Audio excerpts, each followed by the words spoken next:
Jadi studio ini memang punya cerita mistis yang kuat gitu. Bismillahirrahmanirrahim. Lari dong gue buka pintunya gak kebuka. Aduh, gue hapus banget tadi itu. Begitu gue nengok ke belakang, lu sih pakai main handphone di kamar mandi. Itu badan gue di mobil, tapi Assalamualaikum warahmatullahi wabarakatuh. Waalaikumsalam warahmatullahi wabarakatuh. Kita balik lagi, Po, di Ngeri. Iya nih. Nah, kali ini kita beda tempat nih, Po. Betul. Beda suasana, ya enggak? Dari awalnya udah Kita mau coba suasana yang gitu. baru lagi. Jadi, kali ini kita mau kedatangan siapa sih, Po? Karena katanya spesial banget nih, dan Po udah kenal banget. Gitu. Yang ini spesial, diimpor langsung dari Prancis. Widih. Dengan pengalaman mistisnya dari Prancis. Kita sudah dengar ketawa-ketawanya. Jadi, yang mau kita undang ini, berhubung nih studio katanya punya pengalaman banyak banget di studio. Entah studio-studio mana ya, Po ya? Betul, Bukan masih cuma studio sih dunia katanya. broadcast juga, Oh, dunia ya broadcast kan? ya? Jadi kalau bentukan studio itu kan memang ruangan besar.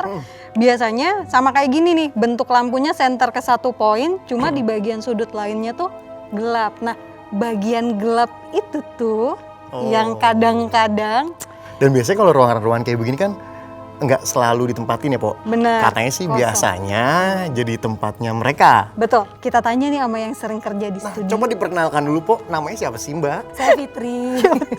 Ini Fitri, gue manggilnya Mak Empit. Oke, berarti Iya ikut ya? kan? Pit, Yes. lu punya pengalaman misteri pasti. Iya, punya. Alhamdulillah. Yang lo alamin ini sejak kapan? Awal mulanya saya ingat lo. Awal mulanya tuh gua SD kayaknya. Jadi pertama kali itu gua pulang kampung nih ke kampung orang tua gua, kampung ibu gua itu di Padang.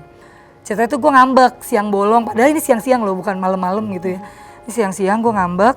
Gua mau ganti sendal, ceritanya tuh sendal gua tuh dikasih sendal yang gak enak, kaki gua udah lecet. Jadi gua minta tukeran sendal, tapi nggak ada yang mau ngasih sendal gitu. Akhirnya gua ngambek duduk di situ sendirian. Kenapa gua berani duduk di situ? Karena sepengetahuan gue tuh di belakang gue tuh ada kakek gue, ada datuk gue. Terus ini gue duduk di atas batu, seberangnya sungai. Terus dari sungai itu ada yang diri di situ. Tapi wujudnya wujud datuk gue. Tapi mukanya udah berdarah-darah, udah netes darah. Terus rambutnya tuh ikal-ikal gitu loh, Mbak, ikal-ikal. Tapi badannya badan datuk gue. Wah, gue lari. Pas akhirnya gue ketemu sama keluarga gue, udah jarak berapa meter gue lari. Mereka nanya kan, gue udah histeris kan, udah nangis kejar gitu. Terus karena yang gue tahu tuh si penampakan ini tuh ngikutin gue. Nah ternyata yang dilihat sama saudara-saudara gue itu datuk gue beneran. Tapi nggak ada wujud mukanya berdarah gitu, nggak ada. Jadi saudara gue tuh pada bingung pas gue lari ketakutan, nangis gitu. Mereka tuh pada bingung kan, gue dipegangin tuh, tapi gue tetap berontak, gue tetap mau lari gitu. Akhirnya mereka ngikutin gue gitu, lari sampai ke rumah ete gue, di rumah ete gue, baru ditanya kenapa, baru gue bilang, jadi gue tuh ngeliat tuh si Datu ini ngejar gue tapi dalam kondisi mukanya berdarah-darah. Tapi semua saudara gue ngeliat nggak ada apa-apa. Setelah itu tuh jadi sering, jadi kita nggak bisa ngebedain antara makhluk benar sama makhluk itu gitu. Lo kerja di studio kan ya? Ya. Salah satu pengalaman yang bikin lo nggak bisa lupa di studio apa, Pit? Ceritain. Dulu tuh kita syuting 1 hari 3 episode. Jadi studio ini memang punya cerita mistis yang kuat gitu. Oke. Jadi sebelum kita yang ngerasain nih, kru-kru yang ngerasain, sempet ada juga dari talent, dari salah satu artisnya, dia juga bisa lihat nih sama malam itu, gue tugas sekitar 4 orang ya. Terus pas pergantian dari tapping 2 ke tapping 3, gue ke kamar mandi dong kayak biasa, kamar mandi. Terus jebret, pintunya itu triplek gitu. Jadi ada 3 kubikal. Jadi yang paling pojok ini memang ada yang nungguin gitu. Itu memang si Mbak K, Itu. Itu dia di situ gitu. Terus karena gue tahu yang pojok ini Berpenghuni? tempatnya dia gitu. Jadi lo nggak milih yang pojok? Gue nggak milih yang pojok. Oke. Gue udah nggak tahan banget kan gitu ya. Jadi gue harus segera menuntaskan permasalahan perut gue. Gue pilihlah di bilik yang paling pojok deket pintu keluar. Oke. Jadi sebelum pintu keluar tuh ada kaca panjang. Terus gue masuk dong, di dalam kamar mandi itu nggak ada orang. Setahu gue ya, setahu gue tuh nggak ada orang, cuma pintunya tuh ketutup. Terus gue masuk, gue buka, jebret, terus gue di kamar mandi kan. Terus Nggak lama habis itu tuh bunyi suara pintu yang di sebelah gue, nggak tahu itu pintu di mana ya, pokoknya bunyi suara pintu Ketutup. dibuka, Oh, dibuka. krek gitu kan, pintu triplek. Jadi kan jadi bunyinya kedengeran. khas banget tuh ya. Gue pikir oh mungkin ada orang, terus nggak lama habis itu pintu itu bunyi lagi, tapi yang di sebelah gue. Jadi pintu yang di Oke. tengah, Gue udah merinding nih. brak gitu, kenceng tapi. Udahlah gue nggak mau mikirin aneh-aneh, gue keluar dong. Gue langsung cuci tangan tuh, kaca. Terus nggak lama habis itu bunyi rrrr gitu di pojokan, tapi kayak binatang, kayak tikus atau apa gitu, pokoknya ngerambat, kayak suara rambat gitu loh. Gitu, kayak ngejalar. Pas gue nengok ke samping, ternyata dia sudah bertengger di atas dinding, di dekat Nemplok. kubikal yang paling pojok. Jadi posisinya nemplok begini, terus gue cuma gini doang. Diem terus gue cuci tangan lagi. Ya Allah, bismillahirrahmanirrahim, udah baca doa, mau kabur udah nggak bisa, takut gitu kan. Terus abis itu ini kuping gue yang sebelah kanan ini ditiup, kenceng banget.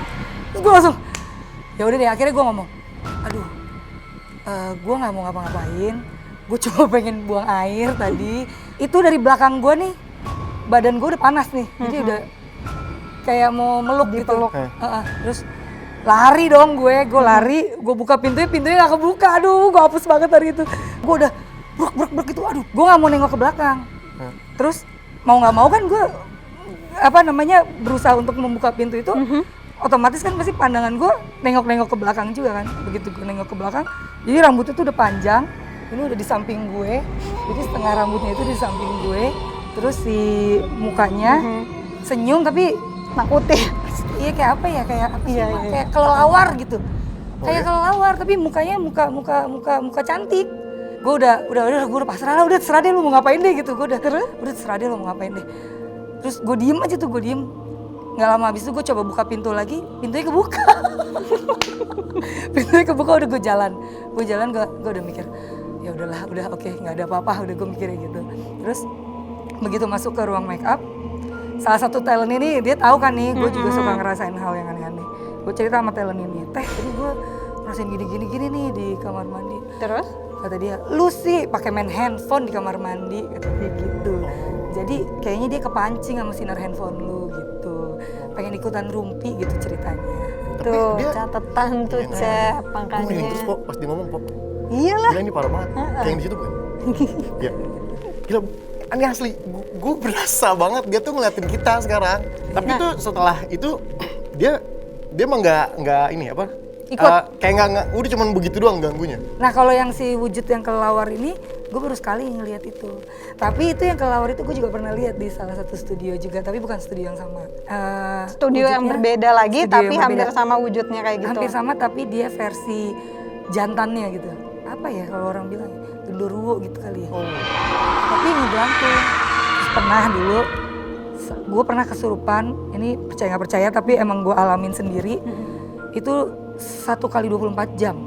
Jadi gue emang nggak bisa ngapa-ngapain, gue cuma tiduran di rumah. Itu waktu itu gue masih SMA. Sampai itu tetangga-tetangga gue semua datang ngobatin dari berbagai macam pengobatan, dari berbagai macam agama pun datang mau nyembuhin gitu. Maksudnya baik untuk nyembuhin. Lo nggak sadar lah, tiba-tiba lo pas sadar, gue ngapain tidur gitu nggak? Jadi itu gue sadar, tapi ini nih sepenglihatan gue, badan gue semua udah dipegang mereka. Oh. Gitu. Jadi kalaupun gue sadar, gue nggak bisa ngapa-ngapain, gue cuma tidur doang. Tapi lo lihat wujud yang dipegang, Lihat. yang megang itu? Lihat. Apa Iya. aja? Gue penasaran deh. Banyak mas. Oh iya. Kalau gue gue nggak berani ceritain. Oh jangan. Tapi ada ini yang terbaru, jadi panjang. Oh, iya. Nggak Nggak apa-apa. apa-apa. Ini yang terbaru. Gue mau pindah rumah. Nah enaknya untuk orang-orang yang seperti kita mbak, ketika lo mencari rumah buat lo tahu gimana caranya cek ombak rumah lo nih, ya kan? Gue menempati rumah yang sekarang itu sudah 12 tahun kosong. Suami gue nanya, gue pulang tuh gue ngotot banget. Pokoknya gue mau di rumah itu. Gue bilang. Tapi memang gue nggak cerita sama suami gue tuh ada apa. Alasannya gitu. kenapa Iya. lo sengotot itu? Iya, suami gue bilang, jadi gini Bun, kemarin tuh kamu ngotot banget nih sama rumah ini. Pokoknya gue mau rumah ini gitu. Terus, tapi aku nggak berani ngomong kata dia gitu kan. Terus gue bilang, ya udah, kalau gitu mana sini handphonenya? Gue bilang kan di foto kan. Gue lihat di foto, gue bilang, ayo kita ke sana, gue bilang. Kalau kondisi hujan, pas ke sana muncul lah ternyata. Oh ya? Muncul, tung, keluar tuh dari sudut manapun gitu kan. Keluar terus, di situ gue dibawa ke rumah sepupu gue. Di rumah sepupu gue, biasa ya Mak, kan kita kalau udah bisa merasakan kalau ada yang masuk kerasa ya di badannya, perut kita kayak diremes, dada kita kayak dihimpit gitu. Itu pulang dari situ ikut nih di sini gitu kan. Jadi gue ke rumah sepupu gue tuh kepala gue tengklek. Kepala gue udah tengklek, terus gue bilang sama suami gue, balik dulu yuk ke rumah. Ini mau dibalikin dulu gitu, gue bilang gitu kan. Gue balik ke rumah, terus gue bilang, gue turun ya. Gue turun, ya udah gue ngomong gitu, maksudnya udah turun aja gitu. Ternyata enggak tuh, dia nggak turun. Dia ngikut sampai rumah gue. Ikut, jadi gue di mobil tuh begini tengklek kayak begini terus. Kebetulannya tetangga gue kan ada yang biasa nyembuhin gue. Tetangga gue ada di situ pas gue masuk ke komplek. Tetangga gue ngeliatin gue, gue masih begini, gue bilang, Mas, iya udah tenang. Gue akhirnya cerita ke suami gue, selama perjalanan dari rumah yang mau gue beli ini ke rumah gue yang itu jasad gue apa ya, badan gue di mobil, tapi raganya kemana-mana. Di rumah situ posisinya gue tidur di ruangan tengah, badan gue dipegangin sama semua makhluk yang ada di situ. Terus akhirnya gue ngomong ke tetangga gue yang emang biasa gue ajakin ngobrol gitu kan. Badan gue dipegangin sama semua makhluk yang ada di situ. Ayo gitu. Terus akhirnya gue ngomong ke tetangga gue yang emang biasa gue ajakin ngobrol gitu kan. Ini ada sesuatu di dalam tapi gue nggak tahu ini apa, gue bilang. Cuma ada yang si anak-anak kecil yang banyak itu lepasin. Akhirnya gue ceritakan ke dia. Maksudnya apa nih lepasin ya? Udah akhirnya dia cerita. Gue nggak mungkin cerita di sini. Pokoknya intinya ada di situ yang harus dilepasin. Jadi si anak-anak kecil itu terikat sama benda yang di tengah rumah ya? Iya. Sama makhluk utama yang di ya mereka mereka tuh iniin. Mereka diapain? Kayak diikat ya sama si itunya di tengah itu. Diikat. Tapi kalau lu bisa ngeliat lo ke rumah gue itu kayak taman, ya biasa aja. Taman bagus gitu maksudnya. Bagus, air terjun, terus ibaratnya tuh kayak lo lihat bidadari lagi mandi. Nggak ada bukan sesuatu yang serem. menyeramkan gitu. Wow. Jadi makanya gue bilang sama laki gue, nggak apa-apa kita ambil aja, nggak ada masalah. Tapi akhirnya diambil? Diambil. Akhirnya stay di sana sekarang? Iya. Wow. Tapi aman-aman kan? Aman. Karena sebenarnya lebih dominan anak-anak. Iya. Jadi sebenarnya lu jadi ngomong banyak ya? Iya. Rumahnya dia sekarang jadi kayak daycare. Iya. Oh. Ini sebenarnya yang paling gue takutin adalah waktu gue mau ngambil rumah itu, gue sama sekali nggak takut kalau dari diri gue. Anak-anak yang Itu gue yang mau gue takutin. tanyain tadi. Iya. Anak-anak gimana? Makanya gue pesen ke anak gue, sebelum gue pindah tuh gue ngomong ke anak gue kasih pengertian. Kak, rumah itu nanti, ketika nanti kakak udah di rumah, tiba-tiba ada yang manggil, suaranya mirip Bubun, pastiin dulu. Cek Bubun apa enggak yang manggil. Jadi kan sampingnya tuh masih tanah kosong, Mak. Adek lagi main, nanti lagi main kayak gitu, terus tiba-tiba ada yang ngajakin adek main gitu. Ayo kita main. Adek panggil Bubun dulu, baru adek main sama itu. Ini kan sebenarnya bukan mencari ya, dapat sendiri ibaratnya kan. Yang tak dari keturunan tak apa gitu kan. Maksud gue berarti kan ada indikasi anaknya mungkin salah satunya bisa kayak ibunya, iya nggak sih? Bisa iya, bisa enggak.